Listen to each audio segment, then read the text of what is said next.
अगर आप भी चाहते हैं कि एसएस फिल्म्स मोतिहारी के ऑडियो वीडियो सबसे पहले आप तक पहुंचे, तो इस चैनल को सब्सक्राइब करें और साथ ही बेल आइकन को दबाना ना भूलें।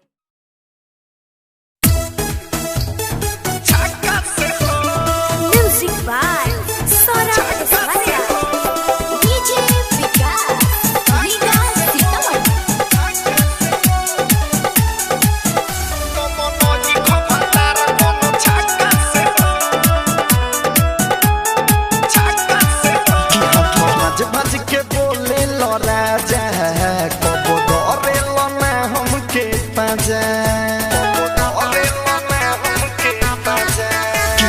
भज भज के बोले लो राजा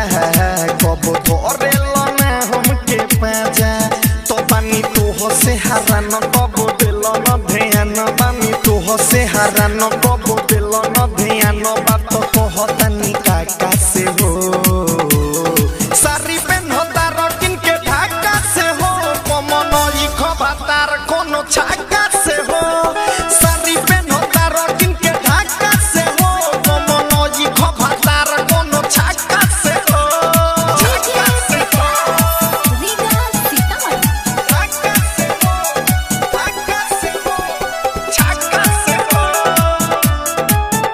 कमन ई खबातार कोनो छाका से हो झूठो बारो खाली नाम के मरद बुझल ना अपना में हरी के दर्द कबोनी भइल ना पति के फरज छोटका देवारा से चलता गरज झूठो के बारो खाली नाम के मरद बुझल ना अपना में हरी के दर्द कबोनी भइल ना पति के फरज छोटके देवारा से चलता गरज कि सखी हंसली हमारो कैसन बारो तू भातारो सखी हंसली हमारो कैसन बारो तू भातारो सबसे पट जालो टाटा से हो सारी पेन होता रकिन के ढाका से हो कमन ई खबातार कोनो छाका से हो सारी पेन होता रकिन के ढाका से हो कमन ई खोए पलमुना कोनो छाका से हो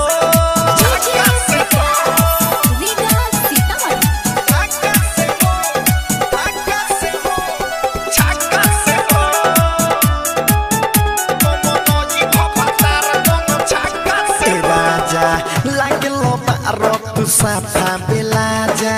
कहलो ना कबहू लग मिया जा मिठू मिसाइल डोरा धरेला पाजा पूरा अलंगवा से लेवेला मजा सुनो लागेलो बारो तू साफा बेला जा कहलो ना कबहू लग मिया जा मिठू मिसाइल डोरा धरेला पाजा पूरा अलंगवा से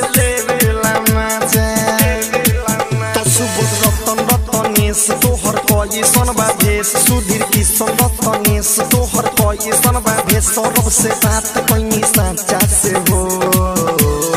सारी पेन होता रकिन के ढाका से हो कमन ई खोए राजा कोनो छाका से हो